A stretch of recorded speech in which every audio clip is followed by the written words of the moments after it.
Hello, beautiful people. Welcome back, or welcome to another Bags Audio review. Today, I've got the CVJ X AngelEars Yukimi for you. This guy, this girl, because, well, that's a girl, I guess, is a bit stubborn. I'll just tell you that right away. I usually don't burn in IEMs, but I felt like there was potential that was just not quite being shown, so I did burn it in for over 50 hours plus listening time, so maybe 55 60 hours in all, and I'll give you the results of that when we get into sonic impressions. But for the start, we'll go with the unbox and specs. And the price of the Yukimi is $220, I believe, and this particular set came to us from Harrison at Science Audio at a heavy discount, 50% off for moi, for in exchange for a fair and honest review, which is what you're getting, of course. So yeah, the regular retail is about $220. It is, in that area where there is a bunch of competition. $200 is a pretty competitive price point right now. So yeah, lots of things out there, like the, of course I can't think of anything off the top of my head, but the sets, Jazeer, Butterfly, and a bunch of other stuff out there. Nice little card here to protect the IEMs. Snowflakes. Everyone's different, except on that, then they're all the same. Yeah, little introduction here. Let you guys read that here. You can pause it. Pause the video and read the intro if you'd like. There you go. Okay. Underneath, a couple sets of white silicone ear tips. They're nice in quality. I think it's even like there's a double set of mediums there, if I'm not mistaken. Medium and wide bore, or yes, there's the wide bore. Did not utilize them because I couldn't get a good fit. Cable came in here. Cable management. I got more of those things than could possibly imagine.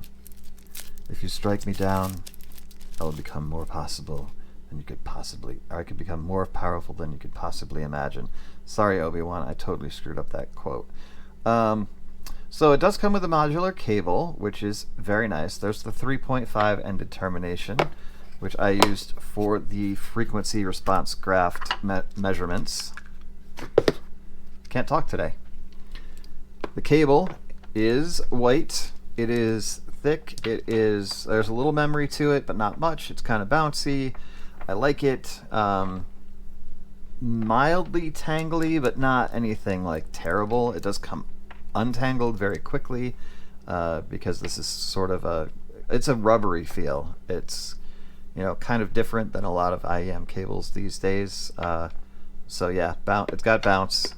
And even if it does tangle, like I said, it comes off pretty easy. I've got the 4.4 in here, I think. Yes. There we go. And there's your modulation. Alright, put that puppy back on. And so that's what you get in the box. We'll get to the specs in the build here. These guys, let's see if I can bring them up so you can see them. Yeah, the shells are white. The shells are really phenomenally, meticulously made. I will say that. Nozzle, moderate length. It's gonna, you're not gonna have to worry about your ear tips coming off because it's got that little, lip on it. I was able to use any ear tips that fit my ears, that is, on these without a problem. I ended up with final audio type E. There's a good reason for that, but they work very, very well on this set. So, let's see if I can keep from knocking too much stuff over and onto the floor. Specs are, they are 108 on the sensitivity, 108 decibels sensitivity, 22 ohm impedance. Frequency response is 20 hertz to 20 kilohertz. It is a flush 2-pin connection, and that is CNC 5-axis CNC aluminum construction. similar to the Meze Alba. And the similarities do not end there. This almost looks like it almost looks like there's a hinge there. I did not attempt to open it because it scares me. But there is like, kind of looks like a hinge. Excellent venting on these. There's no pressure buildup at all. And yeah, the build quality. I mean, they feel so nice, you know.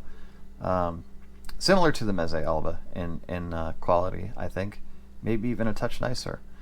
You've got this, I don't know if that's supposed to be an S or something, but anyway, the left is blue and the right is red, so you don't have to worry about mixing that up. I always appreciate that kind of stuff.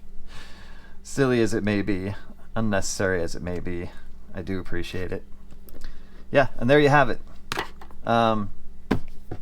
Good accessories, really nice cable that's modular, excellent build quality, nice unboxing. The case is a puck, you know, but at least it's a nicely decorated puck. So on the bottom you've got CVJ X AngelEars and a neat little like monster snowflake that is repeated here with some nice detailing around the edge. I mean, even if the puck is just a puck, at least they took the took the time or the trouble to make it look nice, and I do appreciate that.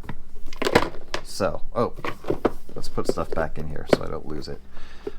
It's magnetically held together there too, which is cool. And this goes back in. Introducing Yukimi in-ear monitors, where the exquisite design meets exceptional sound quality. Yeah. There we go. I'm trying to get this to sit back in here nicely. There we go. Okay. Yeah, nice unbox. No complaints. You know, it fits the price point. There we go. All right. Unbox and specs over. I got this little jellyfish lamp for my son for his birthday. Funny story, quick story. We're at his party on Saturday. His birthday's actually today. Had the party on Sunday. And his grandma, my mom's mom, got him a classic lava lamp, which my then wife proceeded to smash into a million pieces, accidentally, of course, during the party, trying to move it, and it all came apart and smashed on the ground. I had already ordered this. It was already in the house. So when we got home, what do you think the first thing I did was? Boom. You can have an early birthday present, kiddo. Because, you know, I mean, he's not a crier, you know. He doesn't get upset over, like, stuff, you know. Like, he's not, at least so far, not very materialistic, which is great. So he really didn't give a crap that much about it, but I could tell he was a little sad. That took care of it, you know. Always have a backup gift, right? Oh, the other thing that I'm getting him, guys, not to take this aside too far, I was able to find an Anki Cosmo for not an obscenely, horribly inflated price, because they're not made anymore. So I found that and ordered it and got it, replaced the batteries, and then got a case for it separately. The case has the instruction manual in it. I was like, oh my god, how perfect is that? So that's down there. I've got to wrap that before he gets out of school. Crap, I better hurry up. Okay, on to Sonic Impressions. So, yeah, this was a stubborn one. This was not easy for me to really properly assess or warm up to until, you know, the two things happened. One, I do think that the 50 plus hours, even though I said really didn't budge, I feel like it did budge enough to make them more listenable. And then, of course, the good old brain burn-in that happens after you've listened to them for a couple of days and you're not listening to anything else. The only other thing I listened to during that time were the Meze 99 Classics, because I'm working up to a review on those, slowly but surely. And for those requesting the FIO FT1, yes, I will be purchasing those, because FIO doesn't need me to review. Not yet, guys. But yeah, I'm going to try to get them during the 11/11 sales so I can get them on the cheap. So though a couple of full-size headphones will be reviewed soon. But for now, on the Yukimi, you can see this graph. Yes on the mid bass, yes on the lack of sub bass, and this here, I think I think what makes it difficult and why it's not an all-arounder kind of set, why I couldn't listen to most metal, hip hop, some hard rock, some alt rock, even some classic rock, did not work well because they took the pinna gain. And I don't really think that in most cases I don't feel like you want to go up from there. I feel like you want to level off and then start to come down. And this valley here at 11k, 10 11k doesn't make it sound distant or hollow or anything weird like that. And then the rebound at 12 to 14k definitely gives it air and sparkle. So it's not all bad. It's just that this area here, the pinna gain's not super aggressive, but the fact that it continues up to 5k makes it somewhat fatiguing in certain genres. So if you're a fan of metal and hip hop, it's the reason it doesn't work well with hip hop is because there just isn't enough bass, right? There's not enough sub bass to pick up the drops. The mid bass is solid and punchy, but it's not going to satisfy a bass head for sure. So there's a lot that the set has, I would say, issues with, but there are also some really good things about it too. Because of the energy up here and the nice rebound before my hearing gives out. Now at 16k, I retested. I'm at 16k. I can hear it 16k. Cool. I have to turn the volume way up, but I can hear it. That does help it. It does help with detail retrieval, and it helps with stage, and it helps with that, like the sparkle and air that I was talking about. So if you are a fan of that, you're going to get some of that out of this set.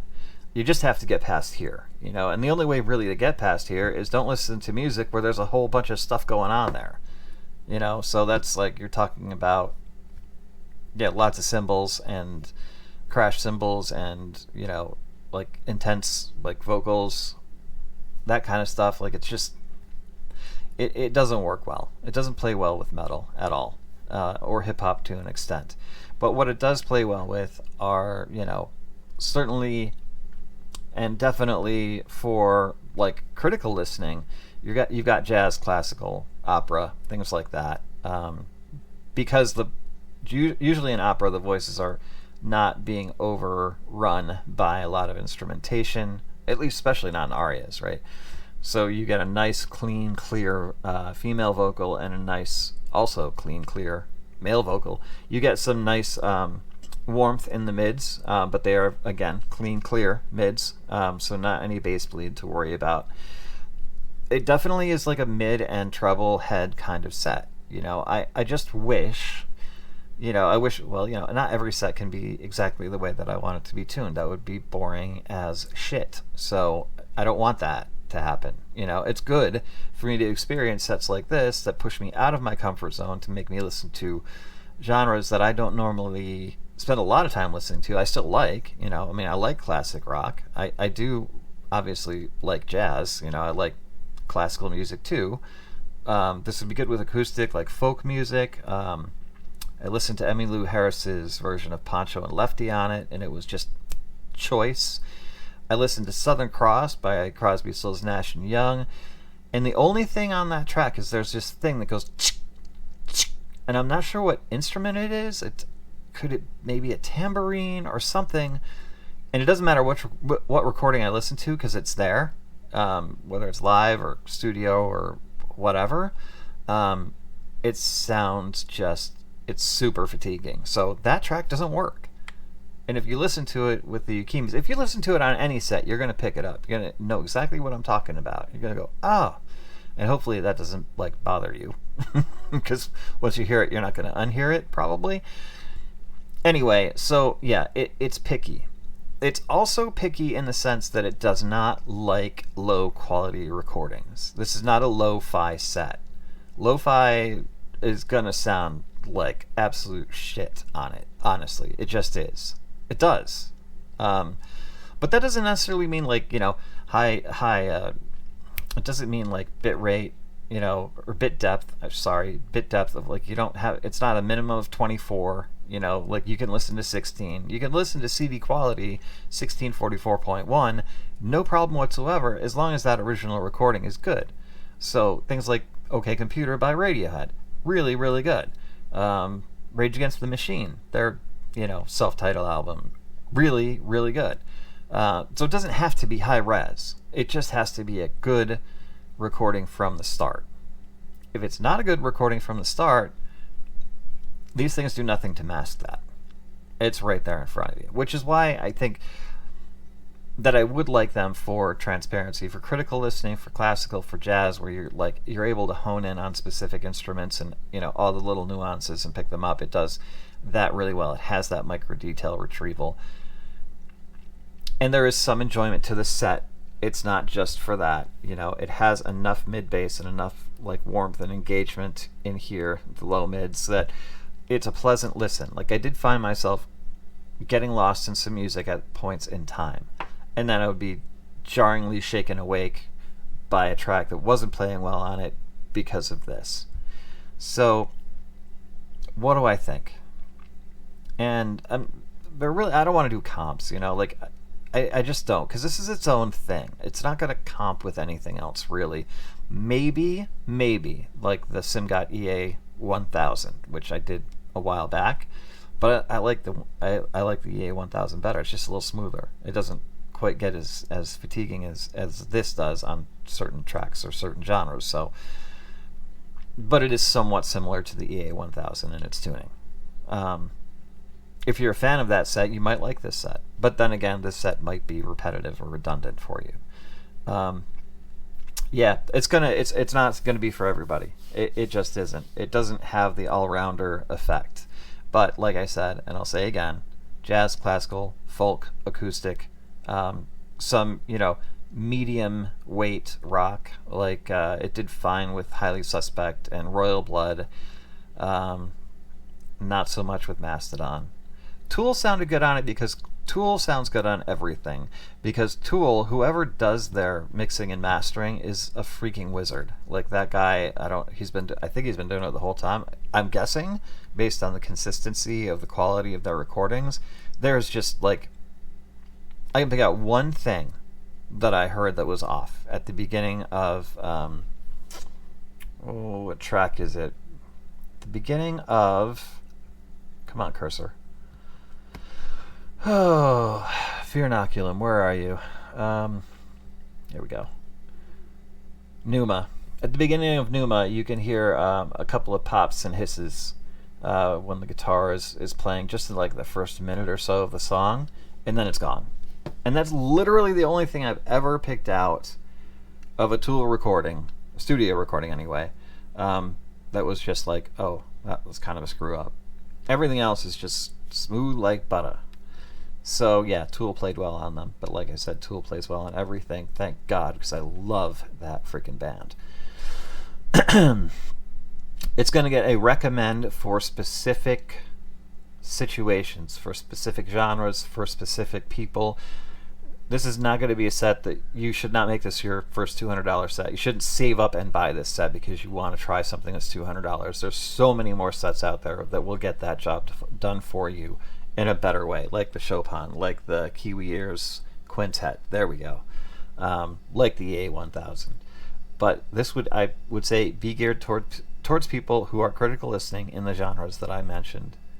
And you'll be able to enjoy that music too, because it sounds really, really good on it. It's just, it's picky. She's picky. She's a picky set. There's no problem with driver quality. There's no problem with implementation. There's no problem. There's nothing missing here. It's just tuned in such a way that won't play the music that I mostly listen to. So, to be fair, that's fair.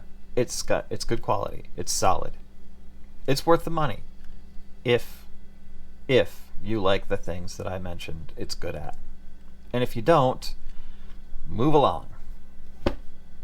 That's going to do it for today, folks. I am not sure where I'm going from here, because I feel like I should do the 5. I also have the new Tipsy Spica 260 that I'd love to do too. And then I've got these IVIPQ sets over here that are also waiting for me. So maybe I'll do a poll. Maybe I'll find out what you guys want me to do next. We'll make it for 3. We'll do you want me to do the 5? Do you want me to do the Tipsy set? Or do you want me to do the IVIPQ Shanghai 3 dynamic driver set? I'll put that poll up shortly. For now, love y'all. Nothing but peace to you. Be careful, be safe, be nice. I'm out of order.